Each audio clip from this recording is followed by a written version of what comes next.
Pessoal, sejam muito bem-vindos a mais um episódio do Bora DCcast, o seu podcast onde falamos sobre ciência de dados, inteligência artificial aplicada aos negócios. E nesta terceira temporada, especificamente, estamos falando sobre créditos. Os nossos convidados de hoje são Raquel Miranda, supervisora de recuperação de crédito na Neoenergia, e Anderson Tenório, gerente de ciência de dados no César. Hoje tentaremos descobrir como a recuperação passa de ser simplesmente a tentativa de obter o ativo de volta e passa a tentar garantir o relacionamento saudável com o cliente. Pessoal, sejam muito bem-vindos, muito obrigado por ter aceito o convite e, por favor, pedirei que se apresentem. Raquel, podemos começar? Claro. Bom, eu sou Raquel, casada com o Rodrigo, advogada de formação, trabalho há quase 13 anos no setor elétrico, então comecei minha jornada nesse setor na área jurídica, passei pela área de compliance e desde 2021 tenho me aventurado na área comercial, enfim, já atuei na área de relacionamento com clientes, então eu entendo esse lado do cliente lá, e agora, mais recentemente, desde 2023, na área de recuperação de crédito, unindo aí tanto a empatia com o cliente nessa relação, quanto a necessidade de recuperar um crédito e de combater a inadimplência que a empresa tem. Perfeito, perfeito. Muito obrigado. Anderson, por favor. Olá, boa noite. Anderson Tenório, meu nome, já me apresentou. Obrigado pelo convite. E como você falou, né, eu estou atualmente como gerente de ciência de dados no César, mas também como professor, orientador e coordenador acadêmico lá na César School. Então, o meu perfil é um pouco mais técnico, eu sou de ciência da computação, com um doutorado na área de inteligência artificial pela Federal. E aí estou há mais ou menos 15 anos, por volta de 15 anos, envolvido com projetos de software, inovação e, mais recentemente, ciência de dados. Perfeito. Muito obrigado. Hoje, com certeza, vamos ter uma conversa agradável. Raquel, começarei com você. Eu queria saber o que muda quando passamos da concessão para a recuperação. No mundo das empresas, hoje em dia, né, se olha muito para a questão do perfil do comportamento do cliente, né? Do perfil de pagamento, do score do cliente, a capacidade financeira dele ali para conceder um crédito. Mas quando você olha para a distribuição de energia, hoje a gente vive um monopólio. No Brasil inteiro, as distribuidoras locais, elas são as únicas empresas que fornecem energia para o cliente. Então, no mundo da distribuição de energia, isso muda um pouco. Aqui em Pernambuco, nós temos cerca de 4.300.000 clientes.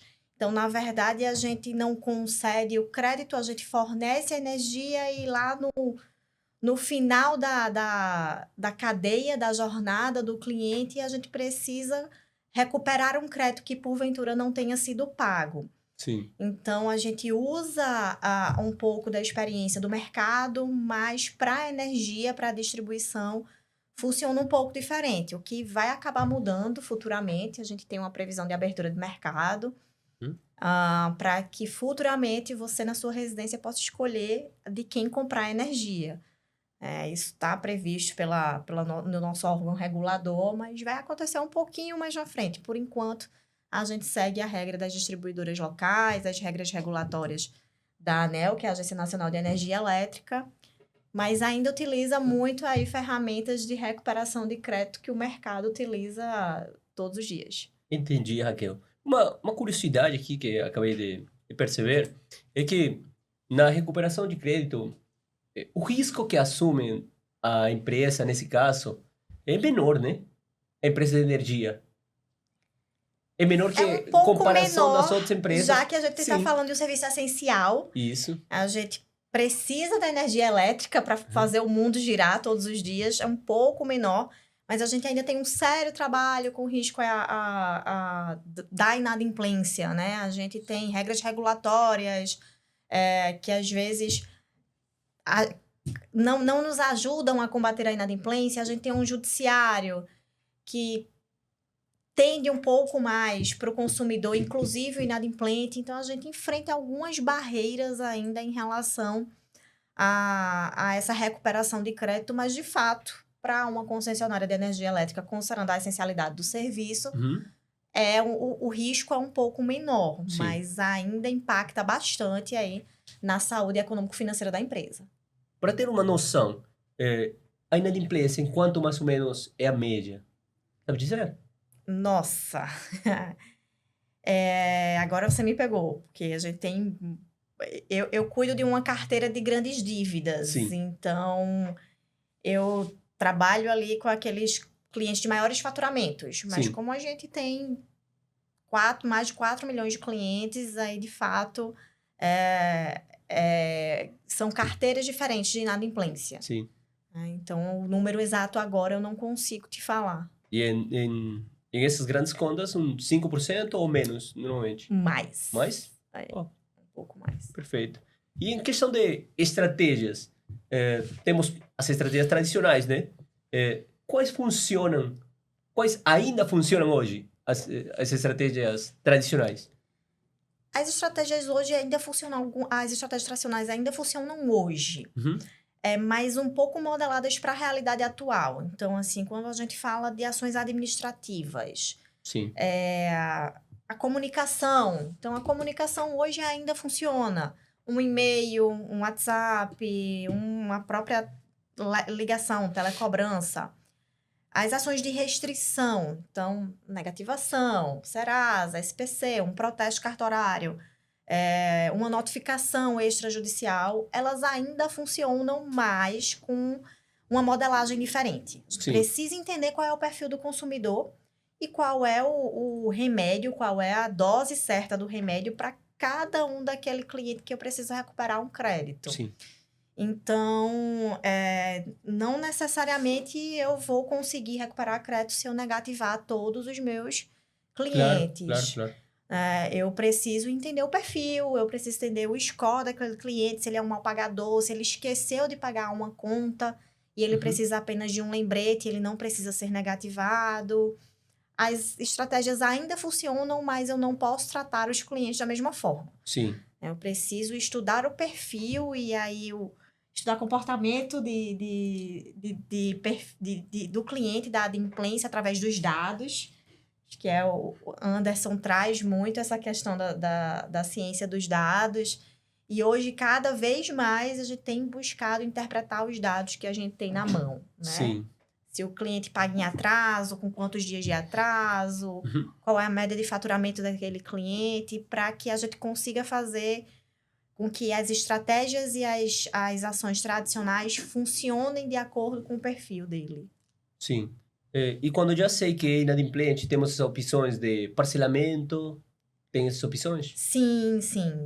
Eu acho que estratégias tradicionais também de recuperação também funcionam ainda no sentido de campanhas, né? Sim. Então, nós temos campanhas ao longo do ano com desconto de encargos.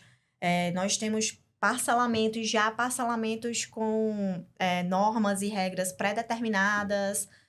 O cartão de crédito é uma novidade muito importante. Então, eu consigo dividir aquela fatura ou débito do cliente em cartão de crédito em mais de 20 vezes ali. Perfeito. No cartão. Acho que tudo isso ainda funciona com algumas novidades. O Pix na fatura, a maquineta do cartão que vai junto com o time de campo na tentativa de negociar. Sim. Então, a gente vai trazendo inovações. Que eles, inclusive, junto. no caso específico do provedor de serviço de energia, eles, se tem um inadimplente e você vai fazer o corte, o pessoal que vai fazer o corte, ele pode ainda receber, né?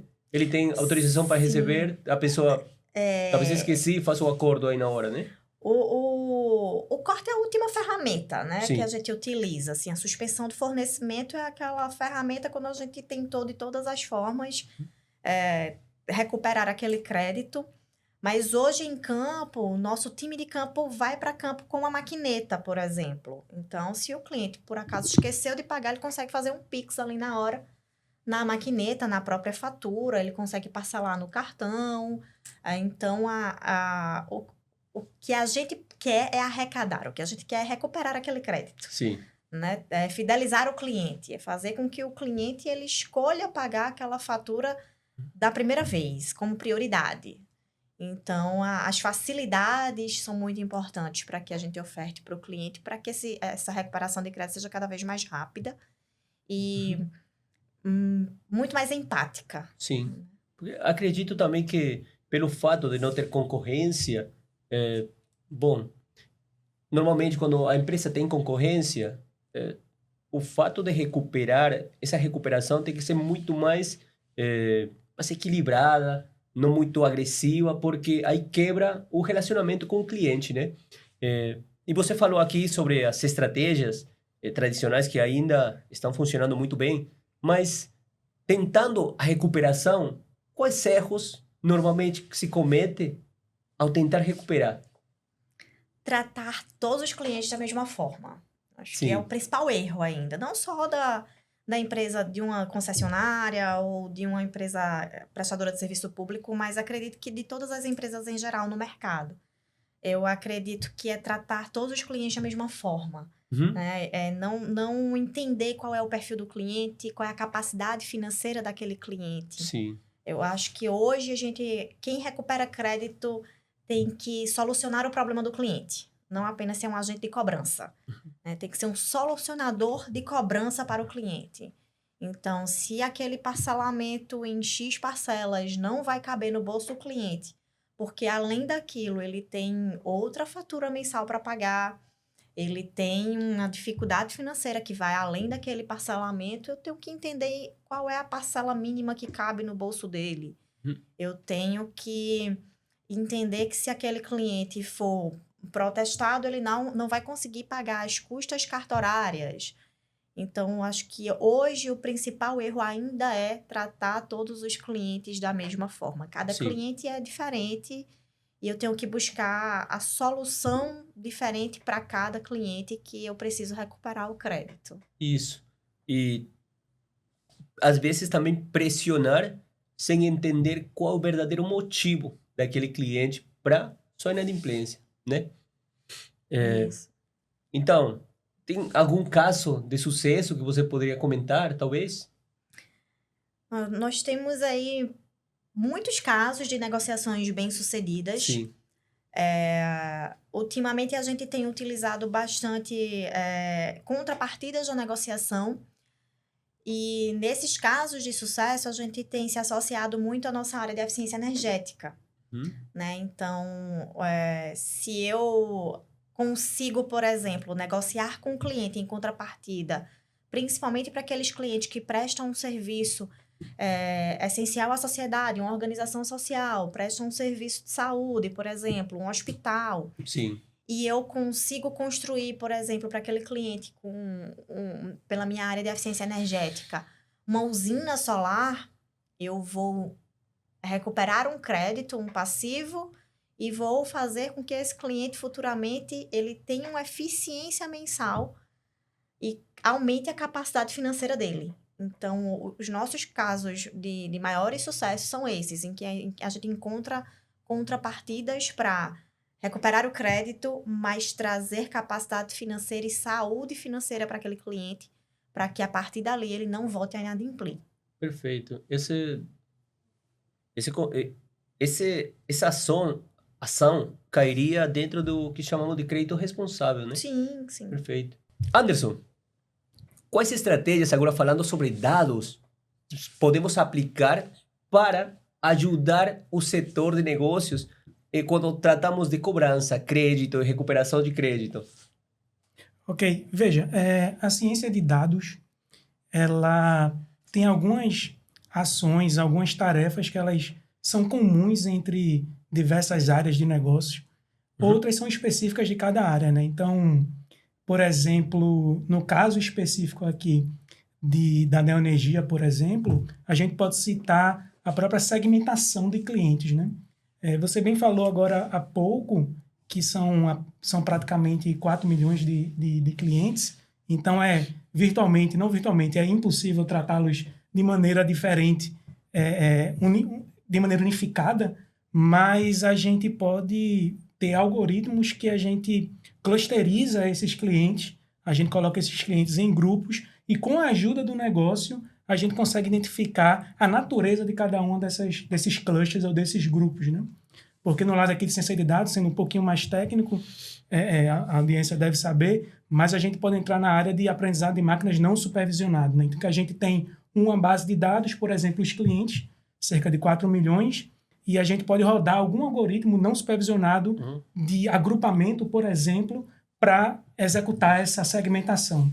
Só que o dado pelo dado, muitas vezes ele não nos dá a resposta sem a ajuda de um especialista do negócio, né? Isso. Então, por isso que a gente, quando está falando sobre esses tópicos, às vezes a gente até precisa diferenciar a aprendizagem de máquinas pura de ciência de dados, né? Porque a aprendizagem de máquinas é a parte mais científica do negócio, algo que vem da ciência da computação, inteligência artificial, mas a ciência de dados é você utilizar a aprendizagem de máquinas como ferramenta para resolver algum problema real de negócio. Perfeito. E nesse caso em específico, o negócio entraria com, por exemplo, a identificação desses segmentos, né? Porque imagina aí de maneira em termos de exemplos, que se eu tenho 4 milhões de clientes e segmento isso aí em 5 grupos, por exemplo, hierárquicos ou não, se você olha somente para um dado e você não é especialista naquele dado, você pode não saber qual a natureza de cada um desses grupos. Então, por exemplo, você citou um grupo aí específico, que são um grupo de grandes carteiras. Nesse caso, seria até mais fácil, porque o próprio faturamento, a própria dívida, né? Mas eu tenho alguns grupos ali que existem algumas sutilezas que estão escondidas no dado. Então, uma pessoa de negócio, por exemplo, você ajudaria aquele cientista de dados a identificar cada um desses grupos, né? E a segmentação dos clientes, né? Então, a gente pode passar de uma tarefa não supervisionada, como é o caso da segmentação, né? Então, essa ideia de eu ter uma base de dados que a gente não tem um rótulo específico, eu não sei o que cada um desses segmentos representa, mas a partir do momento que o negócio vem e identifica cada um desses segmentos, a gente pode passar a ter um início de rotulação desses dados. E a partir dessa rotulação, a gente parte para a seara lá da aprendizagem de máquinas supervisionada, em que a gente pode auxiliar a fazer alguma análise preditiva em cima de alguns desses rótulos. Sim. Então, veja, como eu estava falando inicialmente, a tarefa de segmentação em si, ela é compartilhada por diferentes áreas de negócio. É aplicada, claro, na área de crédito também, e também mais especificamente na área de crédito relacionado a uma concessão pública, como é o caso da Neoenergia. Mas, por exemplo, quando a gente começa a pensar em rótulos, a gente vai afunilando e vai pensando em problemas específicos de análise de crédito, por exemplo. Então, por exemplo, alguns desses rótulos podem estar relacionados sobre qual é a melhor estratégia de recuperar aquele crédito, né? Então, imagine que eu posso ter minha base de dados já no momento posterior rotulado. Muitas vezes rotular essa base de dados é uma tarefa difícil, custosa, mas imaginando que a gente se empenha, a gente pode ter algoritmos preditivos que conseguem, por exemplo, estimar, né? A gente sempre tenta pensar que a aprendizagem de máquinas, o que ela faz é uma estimativa, né? Não é uma certeza. A gente vai tentar estimar algum rótulo, por exemplo, qual é o canal mais... qual é o canal mais fácil de a gente conseguir recuperar aquele crédito, ou mesmo se ele tem uma probabilidade maior ou menor do que um determinado limiar de pagar aquela dívida efetivamente, ou até, de certa forma, a gente tentar entender se é melhor, por exemplo, né, tentar entender isso também como um problema temporal, em que a gente pode tentar entender se a gente já deve agir ou se a gente deve esperar com alguma outra ação, né? Então, a gente pode até colocar a variável de tempo aí, que também é outra grande área aí da aprendizagem de máquinas, por exemplo, envolvendo séries temporais, Sim. que nesse caso também a gente poderia levar em consideração. Então, veja, de maneira geral, eu diria que ciência de dados, ela está aí para resolver problemas de negócio, né? Uhum. E no caso na área de crédito, a gente teria essa segmentação, por exemplo, e depois de uma rotulação, uma análise preditiva, né? Então, a ciência de dados entraria tanto com análise descritiva, por assim dizer, como também com análise preditiva. Perfeito, Anderson. Pessoal, sobre ciência de dados, tá? Normalmente, alguém que é da área de exatas ou alguém que é da área de ciência da computação, normalmente é uma pessoa um pouquinho isolada. Normalmente vou programar e vamos sentar aqui para programar e tal. Mas se você quer entrar para a área de ciência de dados, entenda que é multidisciplinar. Sim. Ciência da computação, matemática e estatística e também negócios. Você tem Sim. que entender de negócios, mas não porque entende de negócios você vai ficar sozinho novamente. Não, normalmente você trabalha com os stakeholders, Sim. que são o pessoal do negócio, e vão trabalhar juntos. Então, uma das características dos skills que deve ter uma pessoa para ciência de dados é comunicação. Não ser a pessoa, comunicação não é ser a pessoa que mais fala, a mais extrovertida. Não, comunicação é saber enviar a mensagem para que o interlocutor consiga captar e, a partir disso, entablar um bom relacionamento, né? Só trouxe esse pontinho aqui. Sim. E sobre o que você falou de o momento certo, para cobrar no momento certo, talvez existe uma sazonalidade. E normalmente percebemos isso nas estratégias de cobrança, porque normalmente, final do ano, tem aquelas feiras, né? Férias. 13º salário. Isso. Isso. As empresas abrem a oportunidade de pagamento com descontos e Sim. tal, porque justamente aparece aí o 13º. Agora, falando sobre técnicas propriamente ditas, podemos ver sobre, você já mencionou propensão de pagamento, o score de recuperação, né? Sim. Poderíamos falar um pouquinho sobre isso. Aí você fala sobre os rótulos ou sobre as técnicas em si de aprendizagem de máquinas? Você pode falar Tá. Veja, eu diria até que ciência de dados como disciplina, ela é relativamente recente, né? Então, mais ou menos ali em torno de 2010 para cá. Mas a aprendizagem de máquinas já está aí desde sempre. Sim. Que existe ciência da computação, né? Então, é coisa de décadas já, né? Computador eletrônico, digital, como a gente conhece ali mais ou menos no pós-guerra. Então, eu já tenho lá E até antes disso, a gente também tem aquela estatística mais básica, ainda até mais antiga Sim. do que ciência da computação como a gente conhece. E eu estou falando isso porque certos problemas, eles conseguem ser resolvidos de maneira aceitável, até com técnicas mais tradicionais, técnicas consideradas, entre aspas, antigas, né? E outros problemas mais sofisticados, talvez a gente precise de algoritmos, modelos mais sofisticados.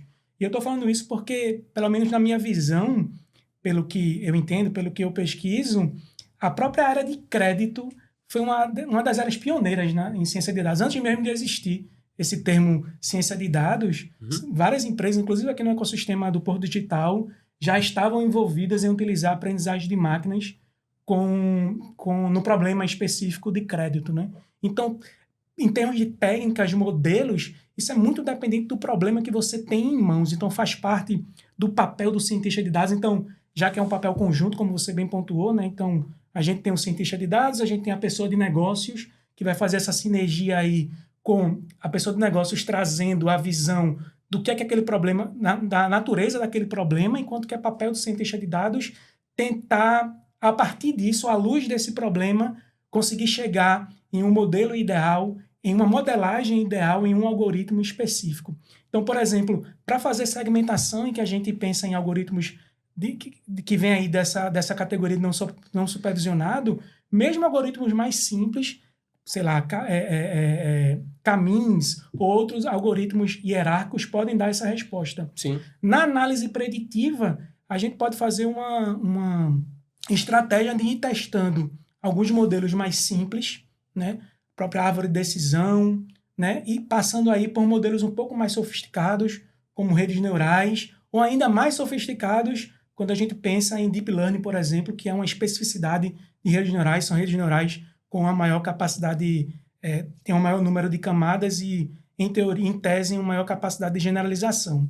Porém, e isso que você falou da comunicação, é a comunicação não somente do cientista de dados, mas do próprio modelo. A gente tem uma questão em aprendizagem de máquinas, que é o que a gente chama de explicabilidade, né? Perfeito. Então, certos modelos, eles são mais facilmente explicáveis do que outros. Então, imagine você que é da parte de negócio, e eu te dou um modelo que vai me dizer se eu devo cobrar aquele cliente ou não, e como eu devo cobrar aquele cliente, de acordo com o que a gente tem na base histórica. Você pode me questionar por que o modelo está me dizendo isso. Certos modelos são mais fáceis de eu te dar essa resposta. Outros não tanto. Então, talvez a gente tenha que fazer aí um custo-benefício entre utilizar modelos com a maior assertividade, é o que a gente quer, porém, talvez que sejam também mais facilmente explicáveis. Só para dar exemplo e concluir o raciocínio, A própria ideia de uma rede neural, que é um modelo mais sofisticado, que talvez tenda a dar respostas melhores, mas ela é considerada, como a gente chama, uma caixa preta, né? Uhum. Então a gente não sabe exatamente, não é que a gente não sabe, mas o que a rede neural provê é uma função matemática lá dentro em que a pessoa que está utilizando aquela rede neural, ela não tem como colocar isso em termos de negócio, a princípio. É uma função, é uma equação muito complexa que a gente não consegue traduzir aquilo em termos de negócio. Então, nesse caso, olha, talvez eu não vá usar uma rede neural porque eu não vou conseguir dar explicabilidade para o meu modelo. Vou utilizar, por exemplo, a árvore de decisão. Na árvore de decisão eu tenho lá uma árvore em termos de estrutura de dados que vai me dizendo pelo ramo, explicando como aquela decisão foi feita.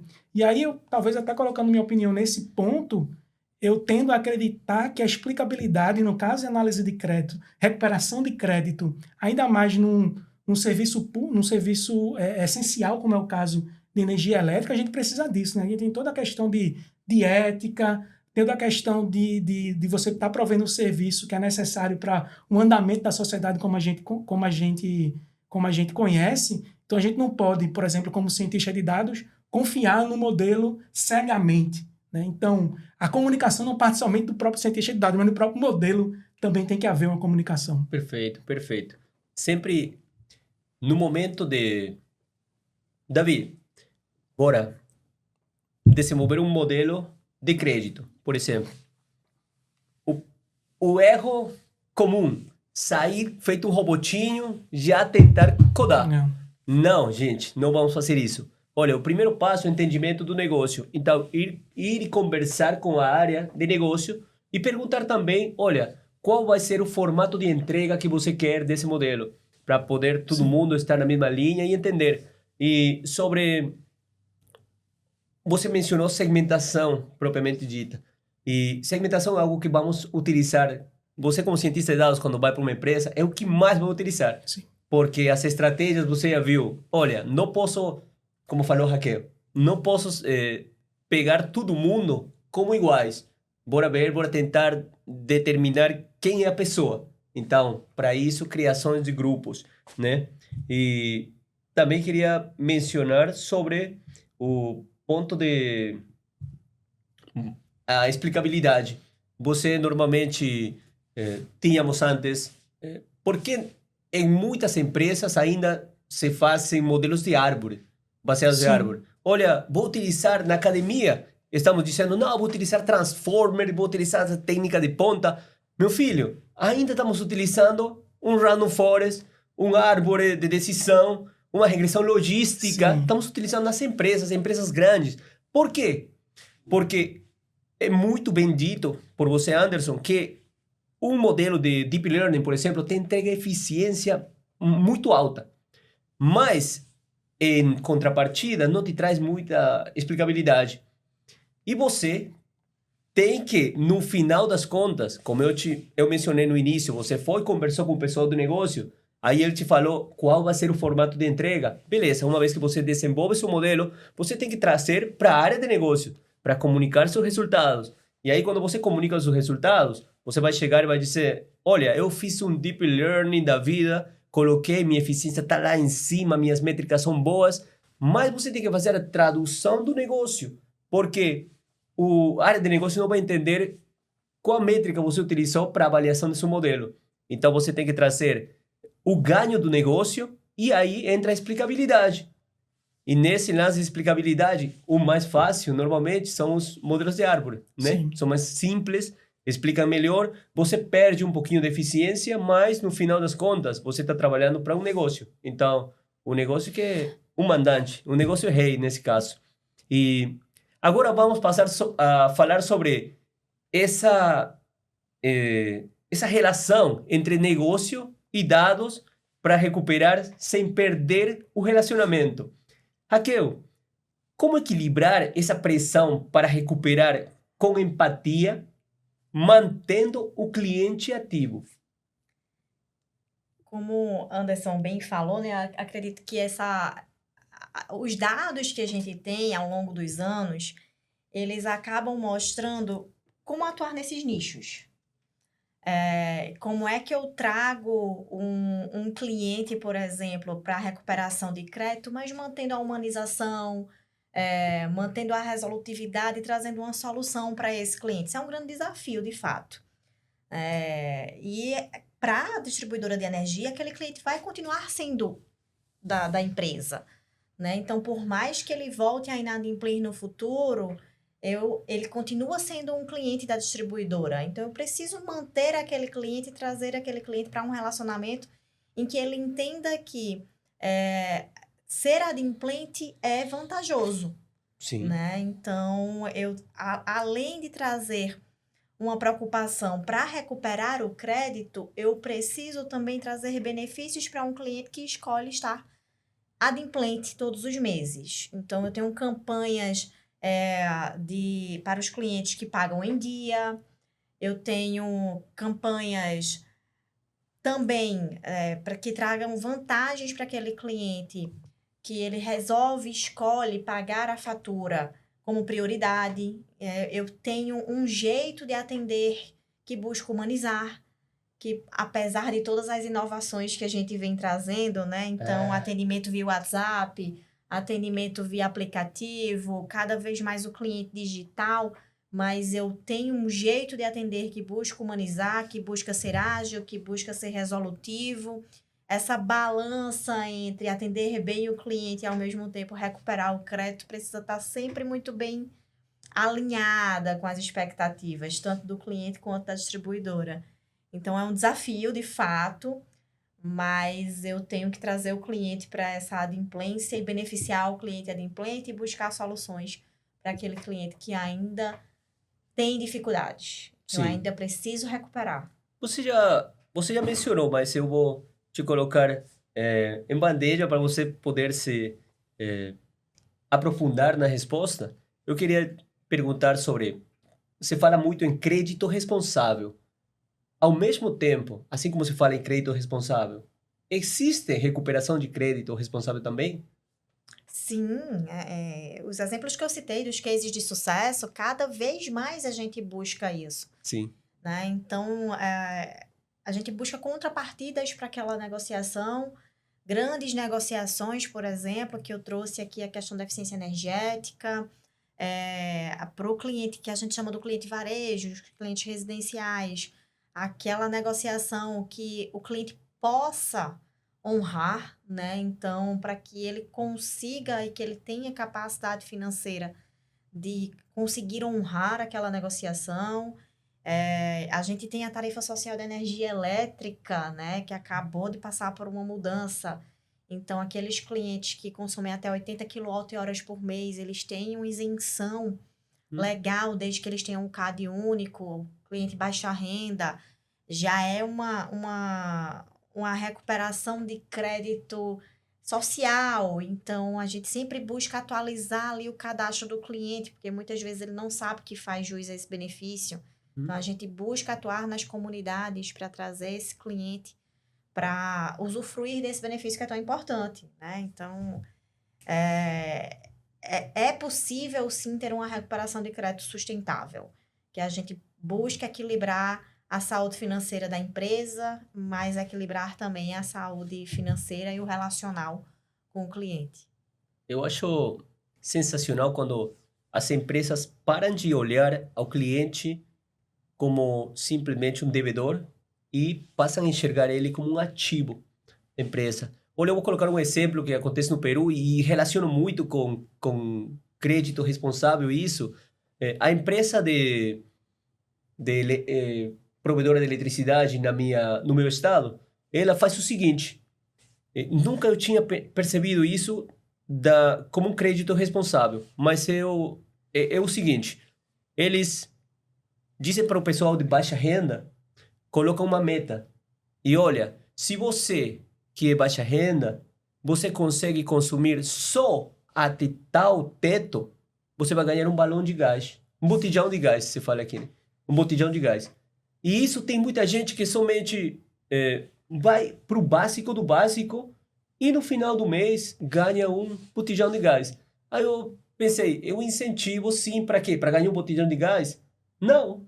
olhando agora em retrospectiva, eu consigo ver que é um crédito responsável. Porque você está ensinando o pessoal que poderia passar o dia inteiro assistindo TV, por exemplo, a utilizar de maneira responsável. E o incentivo vem sendo o botijão de gás no final. Sim. Eu não tinha visto desde essa ótica. O grupo também tem um grande incentivador da eficiência energética, do uso consciente da energia. A gente sabe que é um bem essencial, mas a gente também trabalha nas escolas, a gente também trabalha nas palestras sobre o uso eficiente de energia. Então, se você sabe como eficientizar a sua energia, você vai economizar. Você vai gerar aí uma economia em casa importante, que também é um crédito sustentável, né? Uma contrapartida sustentável da distribuidora. Veja, você falou aí sobre canais de comunicação, né? E agora há pouco, alguns minutos, eu estava falando sobre técnicas de aprendizagem de máquinas, citando, e também você complementou, sobre aquelas técnicas mais tradicionais que muitas vezes resolvem nossos problemas, sei lá, regressão linear, regressão logística, é coisa de estatística, né? Nem especificamente de ciência da computação, né? E eu concordo 100% com você. Tipo, a gente às vezes vem da academia ali na ponta, em que a gente está investigando modelos super sofisticados, mas muitas vezes para o negócio a gente tem aquele bom o suficiente. Mas, em contrapartida, quando você cita aquela questão de canais de comunicação, então, nos últimos anos a gente tem muito uso dos próprios aplicativos de smartphone, né? Em termos, na realidade brasileira, ao menos, a gente pensa muito em WhatsApp, né? Que eu acho isso até acho que é uma parte positiva, porque, tipo, a gente não precisa muitas vezes estar pendurado ali com um telefone, com algum serviço, seja na área de recuperação de crédito ou mesmo em qualquer outro tipo de serviço que aquela empresa possa estar prestando. E, por exemplo, esses canais de comunicação digitais, eles trazem essa facilidade. Porém, a gente ainda tem aquela questão de que são 4 milhões de clientes, que a gente não tem 4 milhões de pessoas online para atendê-los, né? Tudo bem que não é esse número exato, mas só a hipérbole é para dar uma ideia. E em termos de técnicas, de 2020 e pouquinho para cá, a gente tem o uso de LLMs, né? LLMs são os modelos de linguagem em grande escala, né? Então, por exemplo, ChatGPT e derivados, que eles têm um desempenho muito alto em tarefas de comunicação. Então, eu confesso que eu não sei exatamente se é o caso em recuperação de crédito, mas eu venho observando casos de uso de LLM, por exemplo, para fazer essa comunicação com o cliente automatizada. E aí eu enxergo como tendo dois lados. O lado positivo de eu conseguir atendê-los, então muitas vezes eu não tenho o staff suficiente para estar atendendo de maneira adequada todas as pessoas, eu posso automatizar isso. Antes a gente tinha aqueles serviços menos sofisticados de URA, como se chamava antigamente, que era o telefone que era meio que tinha uma gravação lá, não tinha quase que inteligência nenhuma, né? Era um flowchart assim que você ia seguindo até chegar na sua opção. E isso, por exemplo, a gente já consegue fazer de maneira mais inteligente. Por exemplo, com o uso de técnicas aí sim mais avançadas, como você citou, Transformer, por exemplo, que é a base ali do que a gente tem em LLM. Então, isso é um benefício, por exemplo, a gente facilitar essa comunicação. Por outro lado, eu até gostaria de ouvir até a tua opinião em relação a isso, porque ao fazer isso de maneira automatizada, a gente talvez atinja mais os clientes, mas talvez, se isso não for muito bem implementado, o cliente pode se sentir como sendo escanteado porque está sendo atendido por um robô, no final das contas, né? Sim. E a gente tem aqui no Popular, e a gente sabe disso porque a gente também é cliente, obviamente, e a gente muitas vezes não gosta de ser atendido por robô, né? No final das contas, a gente quer falar com a pessoa humana, sim, porque o robô ainda não tem a empatia suficiente ainda, e também muitas vezes ele não está preparado para resolver o seu problema especificamente. Né? Então, o uso de LLM, modelos de linguagem em grande escala, como o ChatGPT, pode auxiliar, porém também pode ter esse problema com o tratamento com o cliente, imagino eu. Os canais de comunicação do grupo são bem diversificados, de fato. Justamente por conta da capilaridade de clientes que a gente tem. São muitos clientes de perfis diferentes, de idades diferentes, né? A gente tem um caso em um município aqui do interior que a gente tem uma cliente que todos os dias vai à loja presencial de atendimento. Mas não porque ela tem alguma coisa para resolver, mas sim, porque ela vai conversar com as atendentes, né? Então, a gente tem coisas diferentes, personas tão diferentes, assim, desse tipo. E a gente tem aquele cliente que prefere usar o WhatsApp porque é mais ágil, ele usa o app, ele usa o site, mas a gente também tem aquele cliente que liga para conversar com a atendente, então a gente precisa manter esse canal.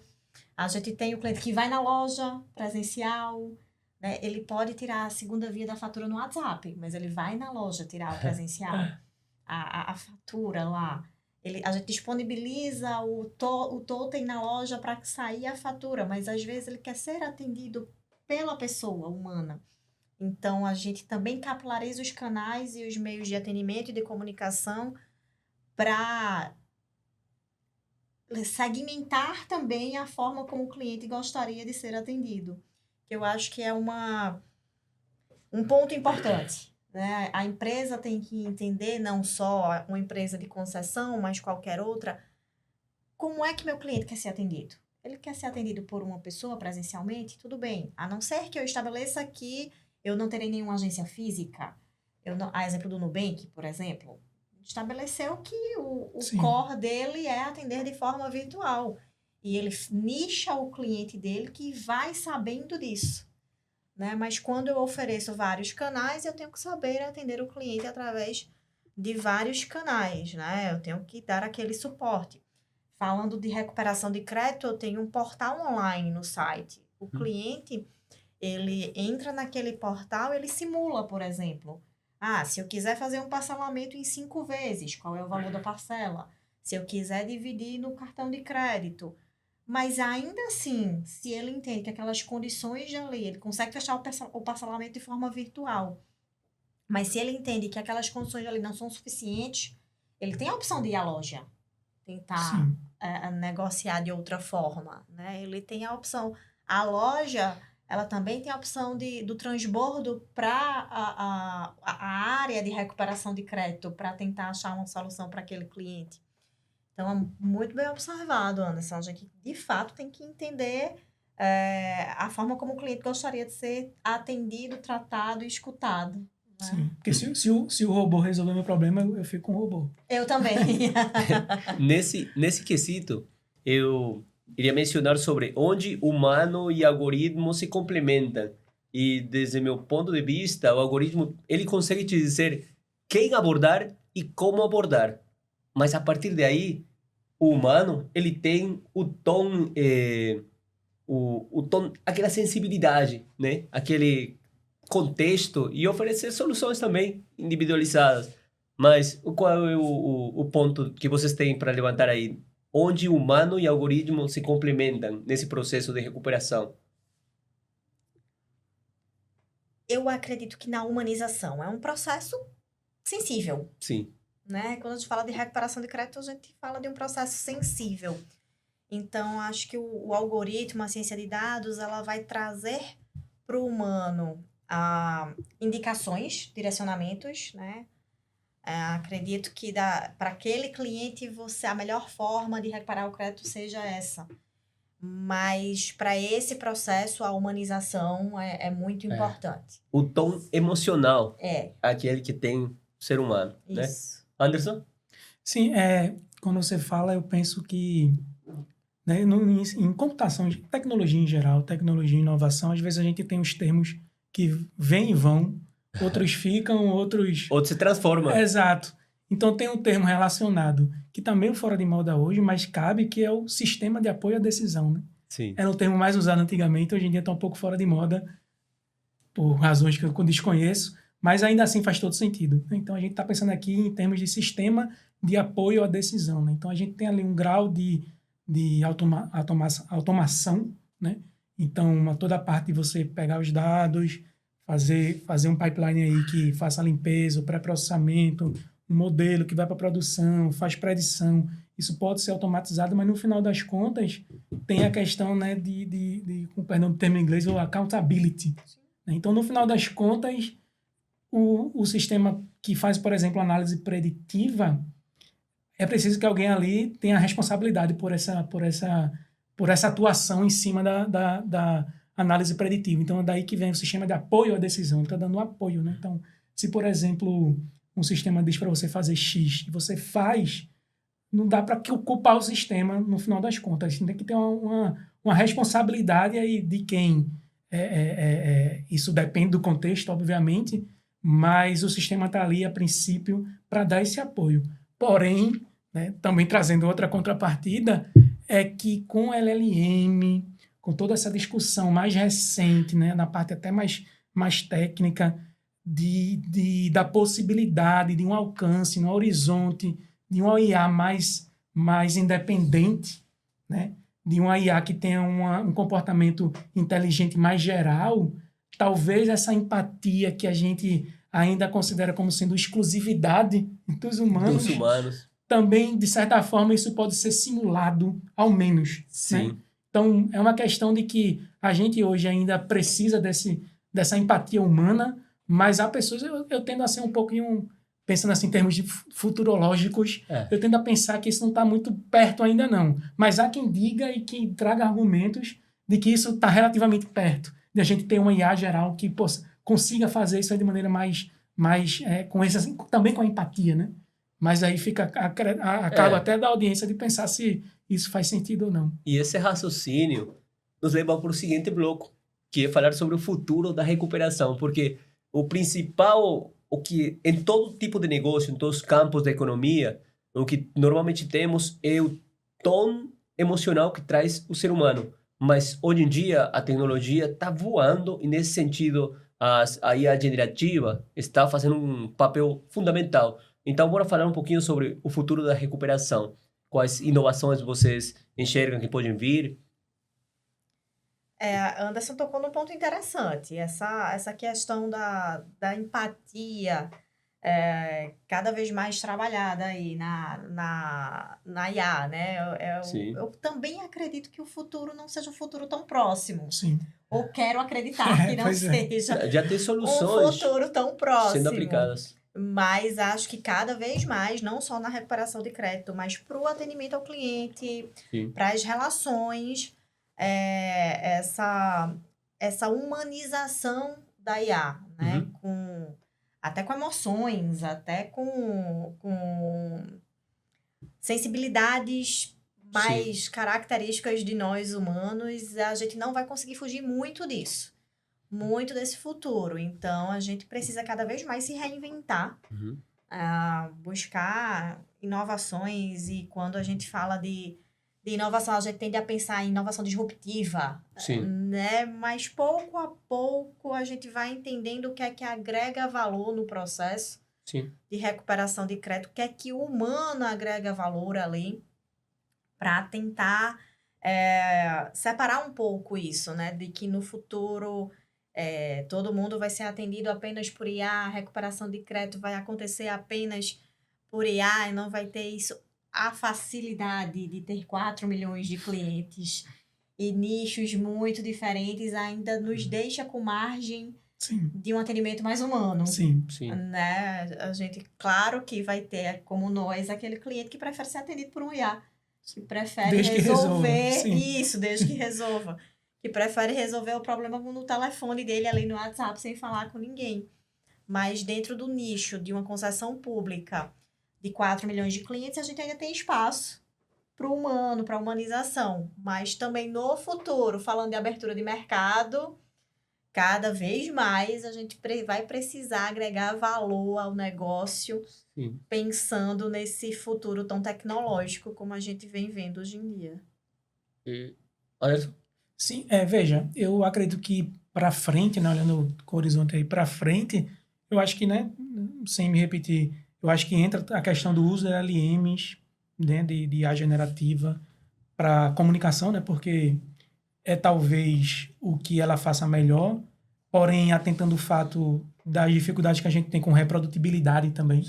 Porque um chat automatizado, um chat GPT, ele é meio que como uma geração quase que, não aleatória, mas é uma geração de palavras prováveis. E pelo próprio princípio como ele é construído, muitas vezes, a depender do contexto, a gente tem uma garantia que uma resposta que ele dá nesse momento vai ser a mesma que ele vai dar no momento posterior. E numa área tão sensível como essa, muitas vezes a gente precisa de auditorias que garantam que esse atendimento é justo, por exemplo, para uma pessoa e também para outra. Então, eu acho que para frente a gente tem não só nessa área de recuperação de crédito, mas na área de dados em geral, o uso de LLMs, com essa questão, com essas preocupações de reprodutibilidade, mas eu também iria pelo lado, e aí a ciência de dados, ela tem, aí eu até sou suspeito para falar que eu estou com o pé nos dois lados, porque tem a parte de negócio, mas também ela anda muito com a parte de pesquisa acadêmica até, né? Porque quando a gente fala em termos de modelos, algoritmos, a gente está usando as coisas que estão disponíveis, mas enquanto isso eu tenho pesquisas acadêmicas em universidades ou mesmo empresas que têm esse olhar também de pesquisa e desenvolvimento, desenvolvendo ali novos algoritmos que possam responder melhor para um determinado tipo de problema.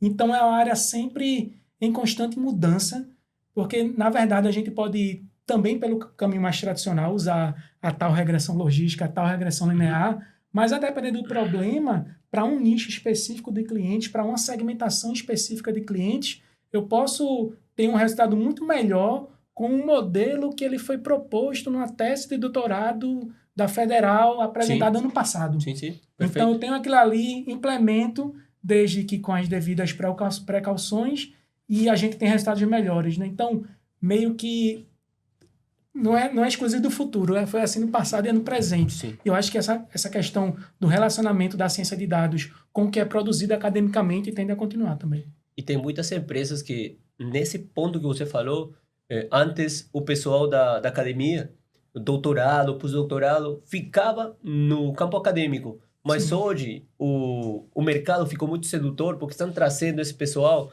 para sentar e dizer, olha, vamos abrir aqui uma área de experimentação. Vai aplicando aí as técnicas mais de ponta para ver o que resultados pode nos trazer. Sim. E voltando agora para segmentação, que esse é algo que é muito fundamental nesse caso de recuperação de crédito, a gente pode ver, por exemplo, se vocês pensam em outro tipo de segmentos, podem, sinta-se à vontade, mas, olha, temos aquele pessoal que ficou em atraso, por exemplo, ficou inadimplente, e ele sabe, é consciente de que ficou inadimplente, simplesmente foi uma situação aí, e ele vai querer procurar, ele mesmo procura sair desse inadimplência. Então, podemos ter e temos já casos de digitalização e autoatendimento, onde você pode entrar no aplicativo e a empresa já fornece o parcelamento, pode ser em Pix, pode ser em boleto, e para esses casos, outros casos que não se sabe, o canal de comunicação pode perfeitamente entrar aí a generativa, que temos casos, por exemplo, a Neurotech, que é aqui no Porto Digital, crédito, já né? aplicaram em Sim. crédito, e eles aplicaram em recuperação de crédito, e eles recuperaram uma boa quantidade de milhões, que foi um case de sucesso aqui a Sim. nível nacional muito comentado. Alguma outro ponto que querem trazer sobre o futuro aí? Eu acredito muito no looping, né? Eu acho que o mundo vive em looping, Sim. não só a moda, né? Eu acho Ah. que eu acredito muito em looping corporativo. Então, às vezes, a gente vai estar falando aqui em app, WhatsApp, enfim, daqui a 50 anos a gente voltou para o cliente sendo atendido presencialmente numa loja, sabe? Ah, sim. É um princípio econômico, inclusive, né? O princípio dos ciclos. Isso, exatamente. Então, eu acredito muito nesse looping. Então, acho que a gente vai passar por todas essas fases, mas a gente volta pro Sim. básico, né? A questão do retorno pro básico ali. Murilo Gun fala muito nisso. Do retorno pro básico. Vamos fazer o básico bem feito Sim. primeiro, para depois inovar. Então, acho que o futuro também vai passar por esses loopings. É minha opinião pessoal. A gente vai... As inovações, as IAs, elas também trazem alguns dilemas éticos. Sim. Sim. A LGPD tá aí Sim. também para mostrar isso pra gente. Então, eu também acredito muito num futuro que vai passar por alguns ciclos. Sim. Alguns ciclos de retorno para o básico, de retorno para o humano, enfim, claro que não esquecendo o que a tecnologia e o que os dados e o que a ciência trouxe para a gente, mas eu também acredito um pouco nesses ciclos. Quem também nos traz para o básico é Kai-Fu Lee. Ele fala sobre como seria o futuro da sociedade, e ele diz, olha, com a implementação da inteligência artificial em tudo e a automatização, a gente pode combater, em termos econômicos, algo que grandes pensadores já têm tratado desde o início, começando, por exemplo, podemos mencionar Adam Smith, sobre a escassez. O princípio econômico básico é a escassez. E ele comenta, Kai-Fu Lee comenta que a escassez poderia ser erradicada num mundo futuro onde a IA e a automatização é muito bem implementada. Mas e aí? O que faz toda essa massa de trabalhadores quando a escassez se reduz? E ele coloca no livro 2041, coloca um exemplo de uma sociedade na Austrália que agora o pessoal ficou marginalizado, o pessoal oriundo da Austrália ficou marginalizado, sem emprego, discriminado. Por quê? Porque agora você vai ter que cumprir uma função social. Você vai ter o seu... Ele fala em 2 modalidades. Você vai ter um cartão que cumpre todas as necessidades básicas. Você tem alimentação, você tem serviço e tal, mas você tem outro cartão que vai ser uma pulseira de reconhecimento social, onde você brinda seu serviço e você vai receber em troca uma aceitação dizendo, olha, você fez um bom serviço e sua pulseira vai brilhar e tal. Mas é uma viagem muito, muito interessante essa. Muito interessante. Só complementando, porque eu acho que concordo contigo que, tipo, foi bom tu trazer isso, porque essa questão da escassez, o sistema socioeconômico que a gente vive é baseado na escassez. Sim. Né? No trabalho que a gente precisa fazer para lidar com essa escassez. Então, também sem entrar muito profundamente, que também esse é um outro debate que valeria aqui até outro episódio, mas é a questão de que talvez a gente precise realmente pensar em um mundo diferente, porque nos moldes que a gente tem hoje, pode não funcionar se a gente tiver uma IA que faz tudo e não deixa nada pra gente, né? Sim. Então, o molde que a gente tem hoje pode não funcionar. A gente precisa propor uma coisa nova. Que coisa nova é essa? É uma dificuldade que está aí, é um problema em aberto, né? E Kai-Fu Lee acaba trazendo a questão ética também, Sim. Dentro daquele molde que ele menciona, aquele modelo. Ele diz assim, o pessoal mais afetado pela falta de emprego, e nesse novo modelo de você tem todo o básico já pronto para você, mas você está correndo atrás de aceitação, de você brindar um serviço para as pessoas mais idosas, para as pessoas, para as crianças e tal, para apoiar, você tem um reconhecimento e tua pulseira vai brilhar e você vai ganhando pontos de aceitação social. Mas, já que você precisa da aceitação da outra pessoa, aí quem estava, no final das contas, sendo prejudicado era a população aborígene. Porque vem trazendo esse problema humano de que, olha, quando vinha alguém que era aborígene da Austrália, a pessoa que recebia o serviço não avaliava bem. Dizia, não gostei. Sim. Aí ele abre outro cenário falando de ética aí. Sim. Mas alguma ponderação, alguma conclusão que vocês queiram? Anderson disse aí, né, que tem muito assunto, acho que tem muita coisa pra gente desenvolver acho que, aí. De maneira geral, acho que a conclusão é que, pelo menos do meu lado aqui da parte, do ponto de vista mais técnico, é que a ciência de dados, ela já, tipo, você citou a empresa Neurotech, que é aqui do Porto Digital, né?